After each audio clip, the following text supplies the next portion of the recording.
কারণ প্রত্যেকটা দলের আলাদা আলাদা সাংগঠনিক কার্যালয় থাকা উচিত। যদি না থাকে এক এক জনের সাংগঠনিক কার্যালয় যদি অন্য এক দল দখল করে, তাতে প্রতিহিংসার রাজনীতিটা আরও বেড়ে যায়, প্রতিহিংসাটা আরও বেড়ে যায়। হয়তোবা তাদের ভিতরে যারা আওয়ামী লীগের নেতাকর্মী আছে, হয়তোবা তাদের ভিতরে এখন তীব্রভাবে ক্ষোভ মানে জন্ম নিবে এনসিপির উদ্দেশ্যে। সেক্ষেত্রে আমার মনে হয় যে প্রত্যেকটা দলেরই আলাদা আলাদা সাংগঠনিক কার্যালয় থাকা উচিত। সেক্ষেত্রে এটা মনে হয় না ঠিক হয়েছে। এই যে কালকে এই যে বিএনপির অফিস আছে ওই জায়গায়, ঠিক আছে, আওয়ামী লীগের অফিস এই জায়গা, তারা যদি নতুন দল করিয়া থাকে তাদের অফিসে তারা নিয়ে নেব, ঠিক আছে।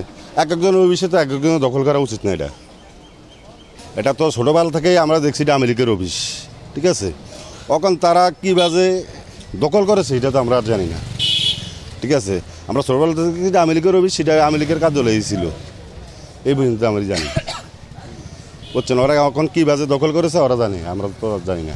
দীর্ঘ অনেক বছর ধরে আমরা যারা সাধারণ মানুষ চরপেশনে বসবাস করি, এটা আমরা দেখে আসছি যে আওয়ামী লীগ চরপেশন উপজেলা যে কার্যালয়, আওয়ামী লীগের পার্টি অফিস ছিল, এখানে আওয়ামী লীগের কার্যক্রম করতো তারা। তো ছাত্র অভ্যুত্থানে 5 তারিখের পরে এটা ছাত্র জনতা এবং সাধারণ মানুষ মিলে এটার যেই কার্যক্রম ছিল এবং এটা আগুনে পুড়ে ধ্বংসস্ত করেছে আর কি। তো এরপরে দীর্ঘদিন যাবত এটা অনেক দিন অফ ছিল, এটা বন্ধ ছিল। তারপরে এটার মধ্যে বিভিন্ন মানুষজন আসা যাওয়া করতো, ময়লা ছয়লা যাই হোক। তো দীর্ঘ গেছে কালকে আমরা দেখলাম যে আপনার হচ্ছে জাতীয় নাগরিক পার্টির যে এনসিপি, ওনারা একটা ব্যানার লাগানো হয়েছে।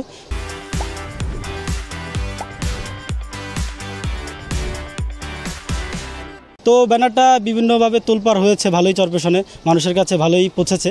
দেন হচ্ছে তারপরে আমি সাধারণ মানুষ হিসেবে এনসিপির যেই সদস্য, আমরা জানি সকলেই যে এনসিপি কোনো কমিটি দেয় না এখন পর্যন্ত, পুরা কেন্দ্রীয় ছাড়া কোনো জায়গায় কমিটি দেয় না। তো কারা দিল এটা একটু দেখতে গেলাম। তো দেখতে যেয়ে দেখলাম যে কিছু ভাইরা ছিল। তো ভাইদেরকে কিছু প্রশ্ন করলাম যে ভাই, এটা তো দীর্ঘদিন আওয়ামী লীগের কার্যালয় হিসেবে ছিল, আপনারা কিভাবে আসলেন, কেন আসলেন, বা আপনাদের সামনের পদক্ষেপগুলো কী?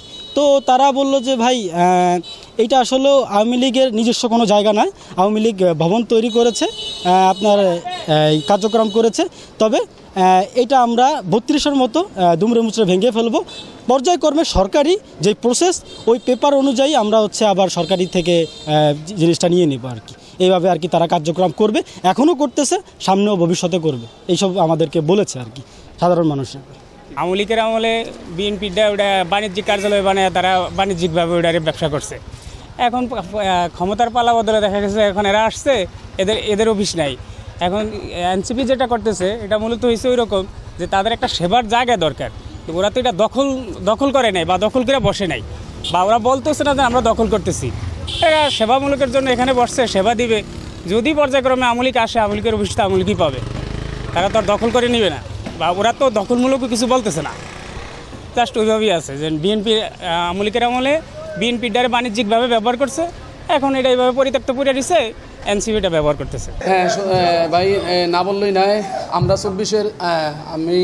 24-এর যোদ্ধা, প্লাস আমরা আহত ছিলাম এবং আমাদের নিহত পরিবার আছে, আহত পরিবার আছে।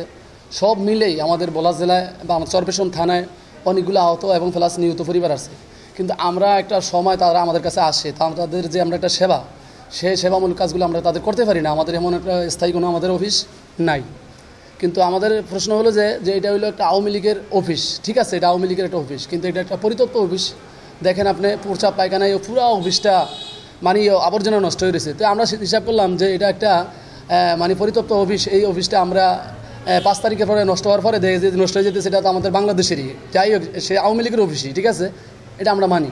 কিন্তু এখন প্রশ্ন হলো যে আমরা সেই কাজগুলো এইটা পরিষ্কার করি, আমাদের সেবা যত্ন দিয়া যে আমরা আগাইতে পারি। প্লাস আমার হিসাবটা হইলো, যদি আওয়ামী লীগ বা কোনো সময় বা আসে বা দেখা যে বলে যে ভাই আমাদের এটা অফিস বা সেই, তো ঠিক আছে ভাই, আপনাদের অফিস আপনারা নিয়ে যান।